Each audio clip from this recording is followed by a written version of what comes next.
Hi friends, Hindi recorded channel में आप सभी का स्वागत है। दोस्तों, अपने पिछले अध्याय में हमने जाना था कि संप्रेषण किसे कहते हैं। संप्रेषण दो या दो से अधिक व्यक्तियों के बीच में मध्य होने वाली बातचीत, वार्तालाप या संकेतों द्वारा जो भी बात वो एक दूसरे से कहना चाहते हैं, वो जब दोनों पक्ष एक दूसरे की बात को अच्छी तरह से समझ लेते हैं और उसका उत्तर दे देते हैं, उसी प्रक्रिया को हम संप्रेषण कहते हैं।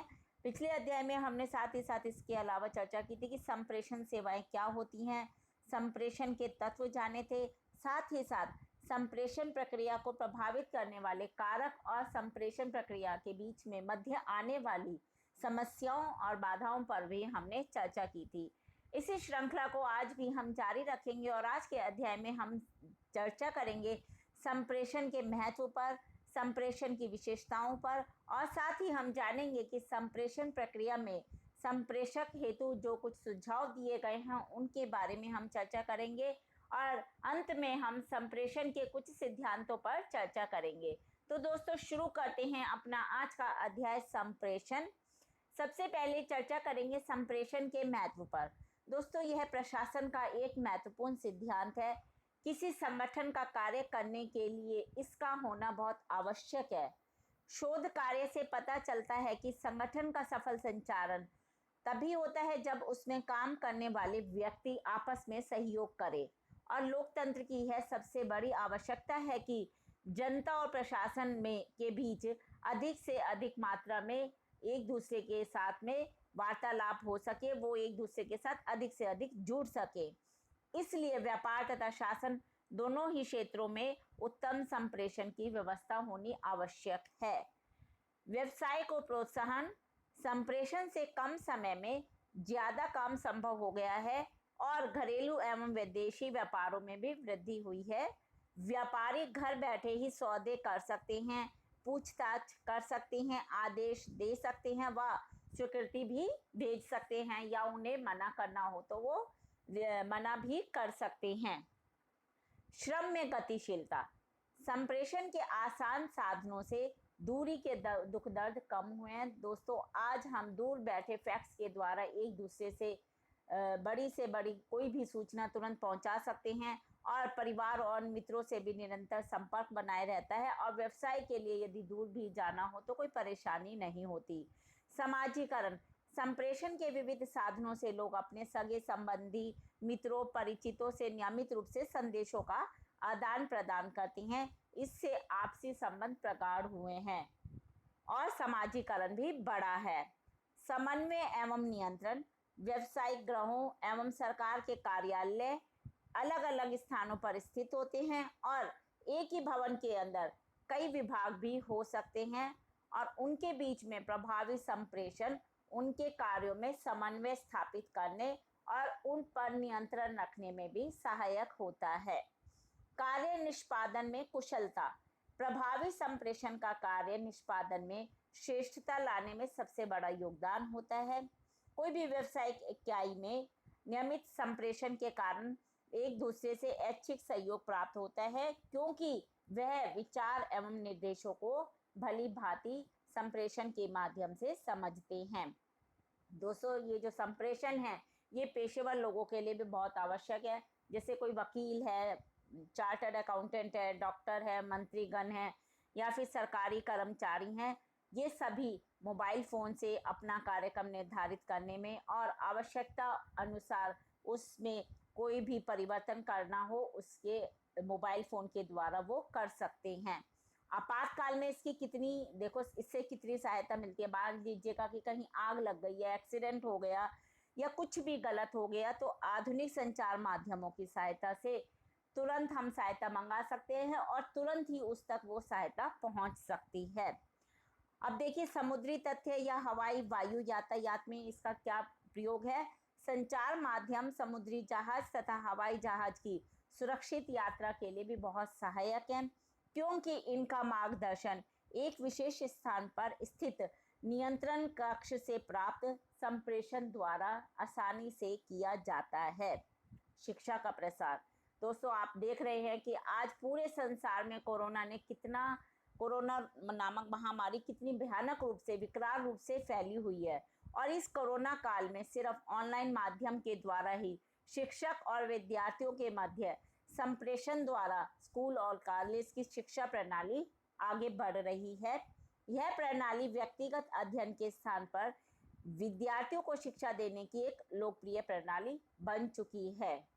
विज्ञापन, रेडियो, टेलीविजन, इंटरनेट, इसमें ये सब जनसाधारण के लिए संवाद के साधन हैं और व्यावसायिक फर्मों के लिए विज्ञापन के सबसे महत्वपूर्ण माध्यम भी यही है, क्योंकि इसके द्वारा अपनी कोई भी जो विज्ञापन के द्वारा बड़ी बड़ी कंपनियां अपनी बड़ी से बड़ी बात और छोटी से छोटी बात एक जनसाधारण तक पहुंचाने में आसानी से पहुंचा सकती हैं, क्योंकि आज कोई भी ऐसा व्यक्ति नहीं है जो इन माध्यमों को प्रयोग में नहीं लाता है।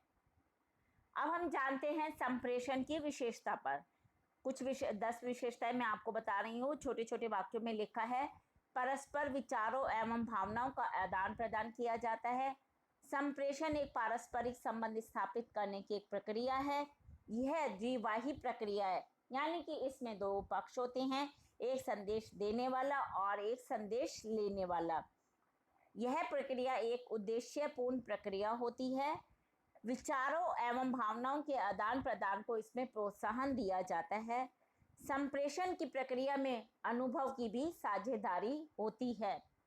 संप्रेषण की प्रक्रिया में परस्पर अंतः प्रक्रिया पृष्ठपोषण का होना आवश्यक होता है। पृष्ठपोषण क्या होता है, इस पर हम आगे चर्चा करेंगे। इसमें आदान प्रदान की प्रक्रिया को पृष्ठपोषण दिया जाता है। संक्षेपण में प्रत्यक्षीकरण समावेशित होता है। संप्रेषण सदैव गत्यात्मक प्रक्रिया होती है, यानी कि ये हमेशा चलने वाली प्रक्रिया होती है।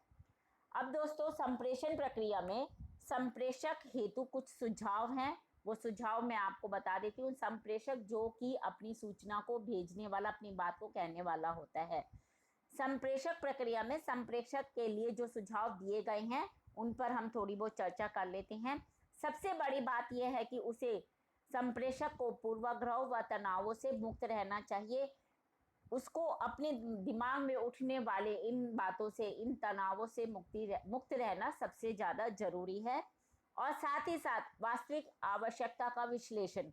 संप्रेषण से पूर्व संप्रेषक को संप्रेषण की वास्तविक आवश्यकता का विश्लेषण करना भी आवश्यक होता है। प्राप्तकर्ता संबंधी जानकारी, यानी कि उसे अपनी यह सूचना जिसे देनी है वह उसके बारे में उसे सभी जानकारियां अर्जित कर लेनी चाहिए। संदेश ग्राही की संवेदनशीलता की जानकारी। एक संप्रेषक द्वारा संदेश को प्रसारित करने के पूर्व प्राप्तकर्ता की पूरी जानकारी प्राप्त कर लेनी चाहिए कि संदेश का प्राप्तकर्ता संदेश ग्राहता के प्रति कितना संवेदनशील है, यानी कि वो उस संदेश को लेने के लिए कितना संवेदनशील है। मान लीजिएगा, एक उदाहरण देती हूँ। क्लास कक्षा में अध्यापक पढ़ा रहे हैं, अब जैसे ऑनलाइन पढ़ाई हो रही है उसमें अध्यापक पढ़ा रहे हैं, लेकिन हो सकता है विद्यार्थी उसको सुनने के लिए उत्सुक है या नहीं है। यह सब बातें जो एक शिक्षक को उसे ध्यान में देना होगा और उसे अपनी इसी बात को ध्यान में रखते हुए जो भी विद्यार्थी है उनकी अभिरुचि के अनुरूप ही उन्हें पढ़ाना होगा, ताकि विद्यार्थी आसानी से शिक्षक की कही हुई बातों को समझ सके। उद्देश्य के अनुरूप संप्रेषण। एक संप्रेषक को संदेश प्राप्तकर्ता तक प्रत्यक्षतः व्यवहारिक रूप में अपने उद्देश्य के अनुरूप संप्रेषित करना चाहिए, यानी कि जो भी विद्यार्थी जो भी अध्यापक पढ़ा रहे हैं उसे बहुत आसान शब्दों में विद्यार्थियों की रुचि को देखते हुए उसको समझाना चाहिए। संदेश की पुनरावृत्ति। एक संप्रेषक द्वारा संदेश की पुनरावृत्ति करनी चाहिए। जो भी अध्यापक है उन्हें अपनी बात को समझाने के लिए दोबारा उसे रिपीट करना चाहिए, ताकि विद्यार्थी ध्यान से सुन सके और उस बात को अच्छी तरह से समझकर ग्रहण कर सके। संकेत सुबोध व सरल हो। जब यदि सांकेतिक भाषा से पढ़ाया जा रहा है या बताया जा रहा है या कोई संदेश प्रसारित किया जा रहा है तो उसमें किए जाने वाले संकेत सुबोध और सरल हो ताकि प्राप्तकर्ता उन्हें आसानी से समझ सके। संप्रेषण क्रियाओं एवं विचारों में संगति। सदैव संप्रेषण क्रियाओं एवं संप्रेषित विचारों के मध्य संगति होनी आवश्यक है। समय पर संदेश की पहुंच। एक संप्रेषक द्वारा प्रसारित संदेश समय पर प्राप्तकर्ता के पास पहुंचना जरूरी होता है। यदि संदेश प्राप्तकर्ता द्वारा अपेक्षित समय पर या आवश्यकता के अनुरूप नहीं पहुंचता तो प्राप्तकर्ता के दिमाग में हो सकता है कि अन्य विचार उत्पन्न हो जाए और उस संदेश के प्रति उसे विभ्रम पैदा हो जाए, यानी कि कोई शंका आ जाए। चलिए दोस्तों, अब हम चर्चा करते हैं संप्रेषण के सिद्धांत पर। कोई भी व्यक्ति अपने विचारों, भावना या किसी संप्रत्यय को किसी दूसरे व्यक्ति से व्यक्त करता है, वही संप्रेषण कहलाता है। दोस्तों, यह एक द्विपक्षीय प्रक्रिया है और इसके प्रमुख सिद्धांत है सजगता का सिद्धांत। संप्रेषणकर्ता और संप्रेषण ग्रहण करने वाला व्यक्ति संप्रेषण क्रिया के समय सजग रहते हैं। यदि क्रिया में कोई एक व्यक्ति भी सजग नहीं रहता तो यह क्रिया पूरी नहीं होती।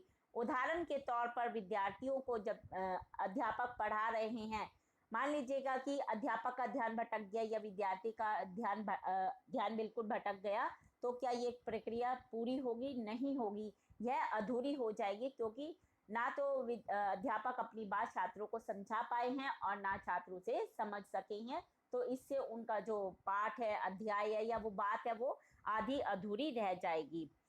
और सबसे इसमें दूसरा सिद्धांत है योग्यता का सिद्धांत। इसमें दोनों व्यक्ति योग्य होने चाहिए। यदि कक्षा में अध्यापक अपने विषय में योग्य नहीं है तो वह कक्षा में संप्रेषण करते समय उचित भूमिका नहीं निभा सकता, और क्या होगा, विद्यार्थी वो बातें नहीं समझ सकेगा और इससे विद्यार्थी का भविष्य भी खतरे में पड़ सकता है। सहभागिता का सिद्धांत। दोस्तों, बार बार आपको बताया गया है कि संप्रेषण की क्रिया द्विपक्षीय प्रक्रिया है, अतः संप्रेषणकर्ता और ग्रहण करने वाले दोनों के मध्य सहभागिता होनी जरूरी है, जिससे यह क्रिया आसानी से पूरी की जा सके। अगला, उचित सामग्री का सिद्धांत। संप्रेषण में सबसे महत्वपूर्ण ध्यान देने वाली बात है उचित सामग्री का होना। उचित सामग्री ऐसी होनी चाहिए जो संप्रेषण के उद्देश्य, परिस्थितियों और माध्यम से मेल खाती हो और विद्यार्थियों के स्तर, योग्यताओं, क्षमताओं तथा संप्रेषण कौशलों को ध्यान में रखकर चलती हो। संप्रेषण माध्यम का सिद्धांत, यह जितना उपयुक्त और सशक्त होगा, संप्रेषण धारा का प्रभाव उतना ही उचित रहेगा। अब हम जानते हैं पृष्ठपोषण का सिद्धांत।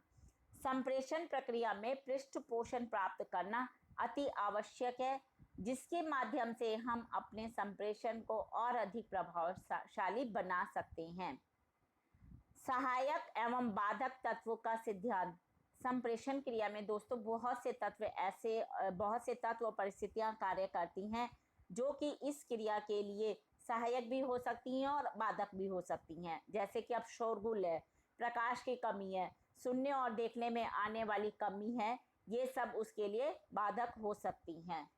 तो दोस्तों, हमने चर्चा की संप्रेषण के विषय में। संप्रेषण के बारे में हमने उसकी परिभाषा, प्रक्रिया को प्रभावित करने वाले कारक, उसके संप्रेषण हेतु सुझाव, विशेषताओं, संप्रेषण के सिद्धांत, इन सब पर हमने अपने इन 2 अध्यायों में चर्चा की है। इसी प्रकार हिंदी भाषा, हिंदी साहित्य के और भी प्रमुख विषयों को लेकर हम आगे चर्चा करते रहेंगे। उसके लिए आपको मेरे इस चैनल को लाइक और सब्सक्राइब करना होगा। दोस्तों, फिर से आपसे कहती हूँ कि घर पर रहिए, सुरक्षित रहिए। आपका दिन शुभ हो। धन्यवाद दोस्तों।